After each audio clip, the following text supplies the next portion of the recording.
in the month of May. I hope the venue change was communicated and people know that it is not in Clindmark this time. So today we have, as usual, 2 talks lined up. First talk will be by Dr. Wijeyeratna, who is the teaching hospital Batticaloa. She will talk on digital gangrene as the first manifestation of systemic vasculitis with a diagnostic challenge. Over to you, Angela. Thank you, madam. Good afternoon, all of you. Today, my talk is on digital gangrene as first manifestation of. So I'll start with the case, and after that, defaulted treatment. And after that, he has taken on and off NSAID for aches and pain, non-specific aches and pains. So he presented to us with a maculopapular rash in bilateral legs for 6 months duration. He was initially admitted to a surgical ward, and he also had left feet numbness, bilateral feet pain for 2 weeks duration. Later, he developed bullae with ulceration in lower limbs, toe discoloration, progressing to gangrene over several days with limited formal education. So these are the examination findings. He was afebrile, conscious and oriented with a BMI of 20.3. There was mild pallor and ankle edema, but there was no lymphadenopathy. Cardiovascular examination, pulse rates were 98, regular, normovolemic, but his left dorsalis pedis pulse were weak. Blood pressure on admission had been 200 by 140 mm mercury in both hands without a discrepancy. There was no cardiac murmurs or bruit detected. And his bilateral lower limb, there were violations, maculopapular rash with purpura, bullae, gangrene involving multiple toes, and toe movements were intact, but there was sensory impairment in left feet without any other neurological deficits, and there was discoloration of earlobes, but there was no calf tenderness and features of compartment syndrome. There was deformity of bilateral hands, but there was no active synovitis and there were no nail changes. So these are a few pictures from our patient. You can see the rash as well as the gangrene and the discoloration in his ears.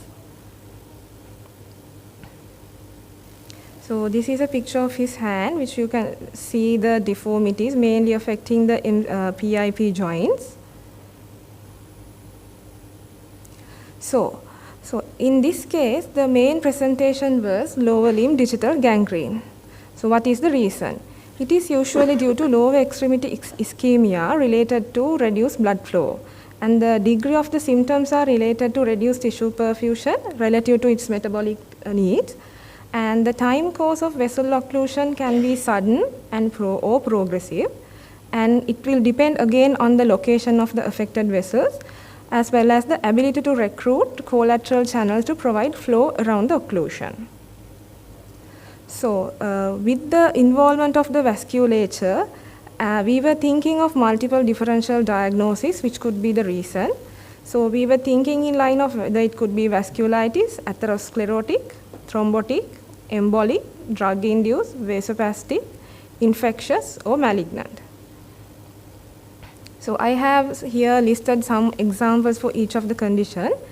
In view of the vasculitis, we were thinking of small and medium vessel vasculitis and the peripheral arterial disease for the atherosclerotic, and conditions like antiphospholipid syndrome, heparin-induced thrombocytopenia and DIC for thrombotic conditions, and cardiac emboli, cholesterol emboli for embolic conditions, and severe Raynaud's, systemic cirrhosis for vasospastic conditions, and septic emboli, endocarditis for infectious cause, and drugs like cocaine, ergotamine, and vasopressors, and malignancy conditions like lymphoma, leukemia, or whether it could be paraneoplastic.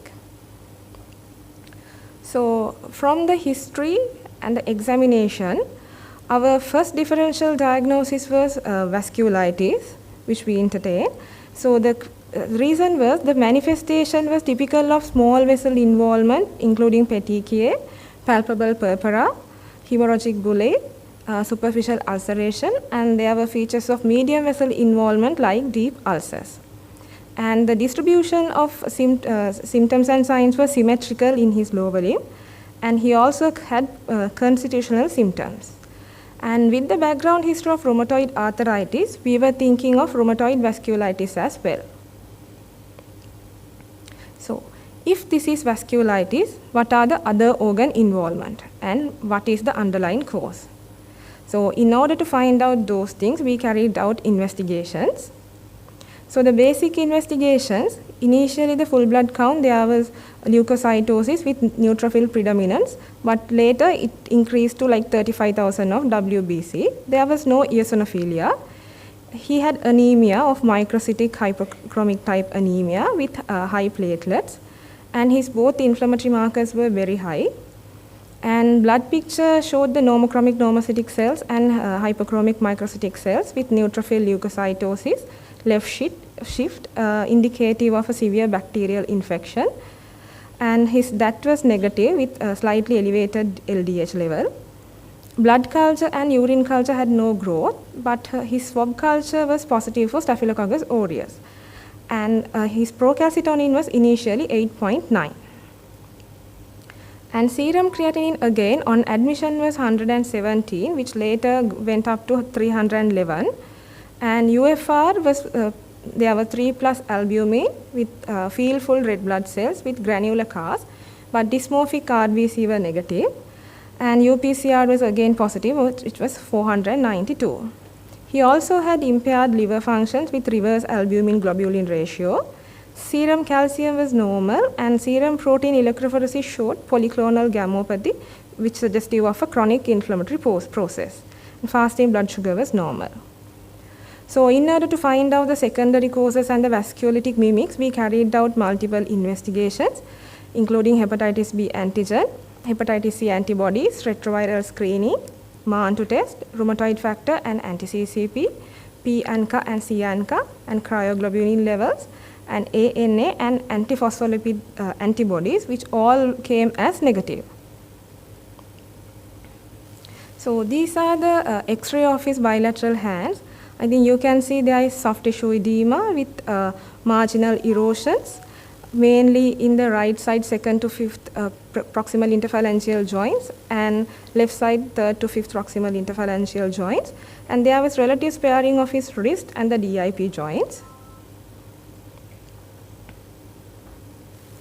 And further into his investigations, ECG was only significant for sinus tachycardia and LVH. 2D echo, there was global hypokinesia with mild LV impairment with the ejection fraction of 50% with the normal arch of aorta. Chest X-ray, there were no abnormalities. And CT bilateral lower limb angiogram showed absent blood flow in left dorsalis pedis artery and distal posterior tibial artery, suggestive of arterial obstruction. There was minimal flow in proximal left peroneal artery with absent distal flow, which was suggestive of diffuse arterial disease or vasculitis. And there was normal blood flow with patent arteries from common iliac arteries to distal tibial arteries in bilateral lower limbs. And ultrasound scan abdomen showed features of early CKD without any free fluid, and there was mild hepatomegaly. And we performed the skin biopsy, which showed small and medium vessel vasculitis with fibrinoid necrosis and extravasated red cells. We were planning for a renal biopsy, but actually patient did not consent for that. And we also planned for a CT chest, abdomen and pelvis, which we could not proceed, unfortunately. So what are the problems? So depending on the history, examination and the investigations, vasculitis came as our first differential diagnosis. We were thinking in line of whether it could be rheumatoid vasculitis or whether this is ANCA negative, a small vessel vasculitis. There were other associated problems like sepsis, acute kidney injury with a nephritic pattern, and acute liver impairment. So then comes the management. Actually, management was a multidisciplinary team approach where initially from the vascular surgical unit, they started him on aspirin, atorvastatin and subcutaneous enoxaparin, which were later omitted. With the positive blood cultures and high procalcitonin, we got the microbiology opinion and started on IV antibiotics.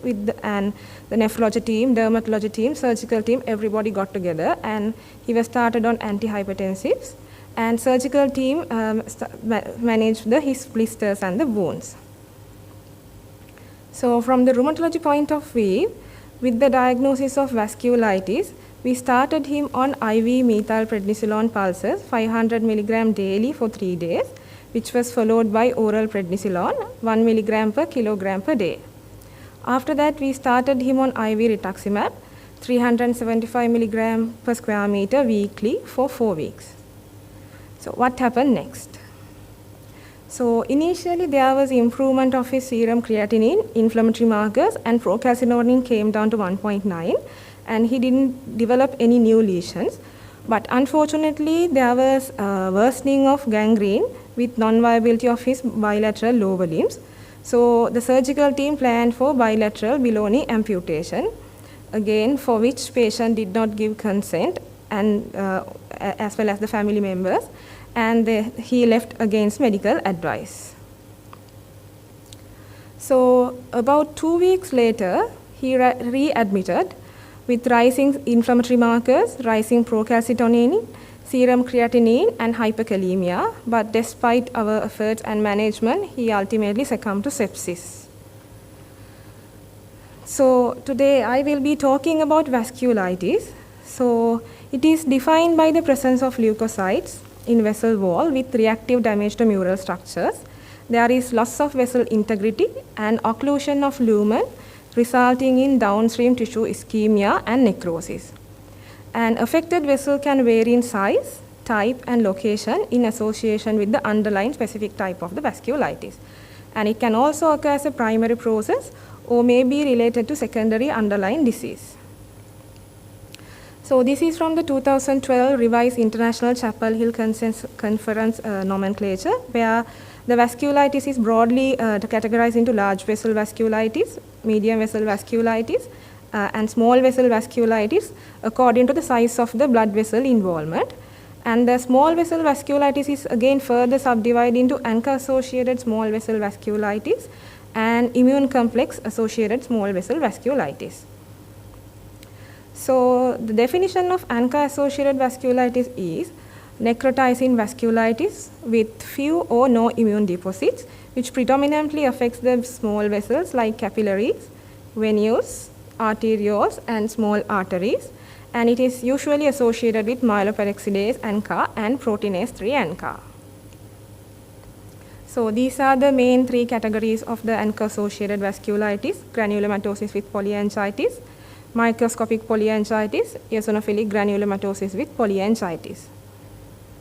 So according to the presence of ANCA type, they are like in newer researches, they are further subclassified like these as myeloperoxidase positive ANCA vasculitis, proteinase 3 positive ANCA vasculitis, and ANCA negative vasculitis, rather than giving them a name because of the importance of the ANCA in the pathogenesis of the vasculitis. So this is for the 2022 ACR EULA classification criteria. This is used if 2 mandatory requirements are fulfilled, that is the diagnosis of small or medium vessel vasculitis has been made, and other medical condition mimicking vasculitis have to be excluded. So using these criteria, we can categorize the ANCA positive small vessel vasculitis into GPA, MPA, or EGPA. There are several criteria like clinical criteria, laboratory criteria, histological criteria, and radiological criteria. Each component don't get the same mark, but there are different value for the different things, and according to the final score, they will be classified according to this. So, but these are not diagnostic criteria, these are the classification criteria. So what is the pathophysiology of the vasculitis? So initially there's like neutrophil and monocyte are primed and activated by ANCA, which is mainly related to the cytokine release from infections, associated genetic condition, or environmental factors. With that, the alternative complement pathways are subsequently activated, and the neutrophils migrate through blood vessels and inflammatory mediators are released. So the chemoattractants are released and more inflammatory mediators are recruited, and that results in final inflammation, apoptosis, necrosis, and damage to small blood vessels.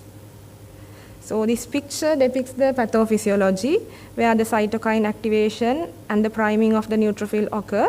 With the priming, the PR3 and myeloperoxidase are exposed to the cell surface, and then there is interaction with the specific autoantibodies with those antigens, which in turn cause the activation of the neutrophil. With the neutrophilic activation, multiple events go through the neutrophil, which leads to degranulation and release of the contents in the cytoplasmic granule to surrounding tissues, like reactive oxygen species, so which in turn results in tissue injury, and the degranulated neutrophils usually die with apoptosis or netosis. So now I will come to the ANCA negative small vessel vasculitis. It is defined as patients otherwise fulfill the definition for ANCA positive, ANCA associated vasculitis, but they are negative for serological testing for ANCA. So this is kind of like an outline. How do you evaluate for a patient who is suspected of ANCA associated vasculitis? So the initial evaluation comprises of the history, the extensive history and physical examination. History should include the constitutional symptoms, ear, nose, throat involvement, tracheal and pulmonary involvement, kidney involvement, cutaneous involvement, ophthalmic and orbital involvement, neurological involvement, and other conditions if associated. So with those things, we also should assess the degree of other organ involvement and should identify whether there are any recent exposure to drugs to see whether there is any possibility of drug-associated vasculitis, drug-induced vasculitis. So after that history and examination, we proceed with the investigations including ANCA, serum creatinine, urine analysis, full blood count, inflammatory markers, and the additional testing are usually done to exclude the other alternative causes like anti-nuclear antibody, anti-GBM antibody, complement levels, cryoglobulin, hepatitis B, C, and HIV, liver functions, tubercular screen, and cultures and imaging.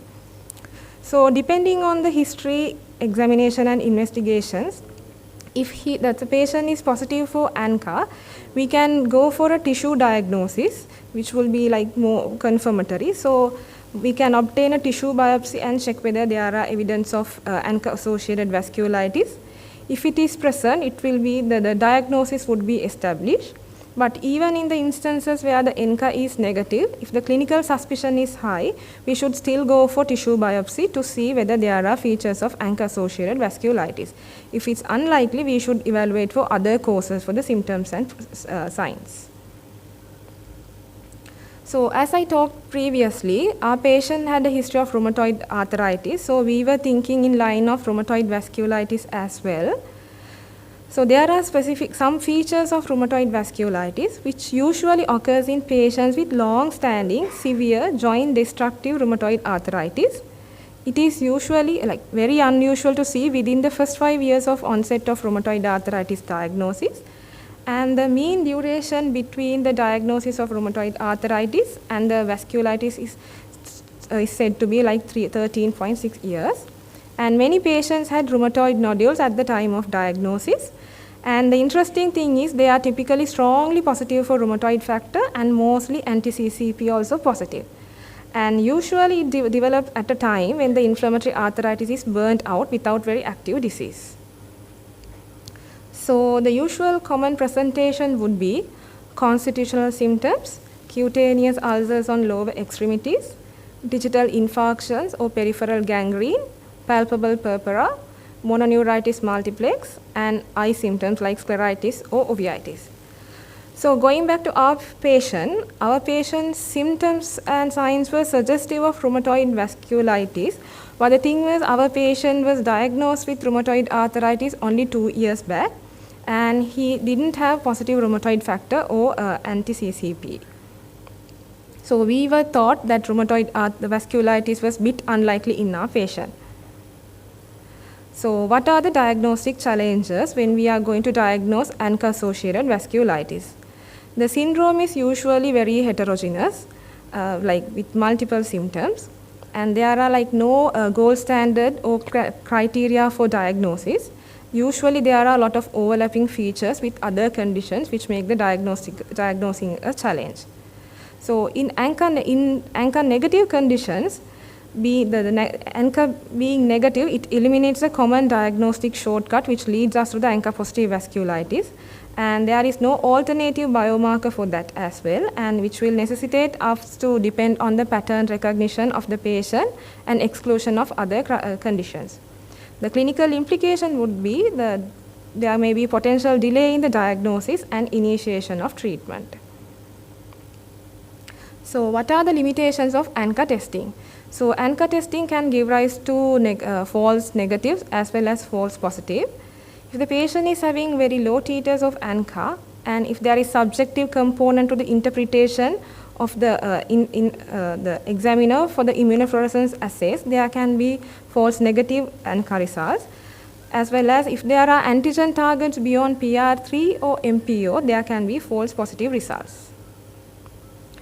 And what are the other diagnoses which help us for the diagnosis? One of the most important thing is the renal biopsy in a patient who has a renal involvement. So in ANCA-associated vasculitis, it will range from mild focal and segmental glomerulonephritis to diffuse necrotizing and crescentery glomerulonephritis. And there will be few or no immune deposits in the glomeruli, which we call the post-immune glomerulonephritis, on immunofluorescence and electron microscopy. So unfortunately, as our patient did not give consent for the renal biopsy, we could not proceed with that to further help us with the diagnosis. So I will briefly talk about the management approach. So there is no specific guidelines for ANCA negative vasculitis. So this was derived from the 2025 BSR management recommendation for ANCA associated vasculitis. So before go to the management, there are some terms which are important in the management, such like active disease, where there is presence of typical signs and symptoms or other features of active disease. And the remission means the typical signs and symptoms are absent with or without immunosuppressive therapy, then we call it remission. So if there is a remission over a defined period of time with or without immunosuppressive therapy, we call it a sustained remission. The response is if there is more than 50% reduction of disease activity score and absence of new manifestation. The relapse is the recurrence of active ANCA-associated vasculitis after a period of remission. So we call it refractory if there are unchanged or there are increasing signs or symptoms or other features of active disease after a period of standard induction therapy. And so we have to check for the end organ damage, infection, side effects of the treatment or comorbidities as the potential causes for the persistent symptoms and the worsened disease. So this is the kind of the summary of the treatment. I think our other colleague will elaborate more on the treatment as well as the clinical trials in her presentation. So the treatment of vasculitis include two main components, induction of remission as well as the maintenance of remission. So if the patient is diagnosed with active ANCA-associated vasculitis, first we have to check whether the patient is having life-threatening or organ-threatening disease. If yes, then the next option would be either IV cyclophosphamide or rituximab, and which can be combined with glucocorticoids as well as avacopan, which is not available in Sri Lanka up to my knowledge. And if there is the severe kidney involvement, we can either consider plasma exchange if the serum creatinine is about more than 300, and we can also combine cyclophosphamide and rituximab both for the management. And if the patient doesn't have life-threatening or organ-threatening disease, we can consider rituximab, methotrexate or MMF. So, and with the symptoms of remission, we can taper the glucocorticoids, and once the patient is in remission, we have to start the maintenance of treatment, which usually composed of rituximab for 24 to 48 months, or either azathioprine or methotrexate.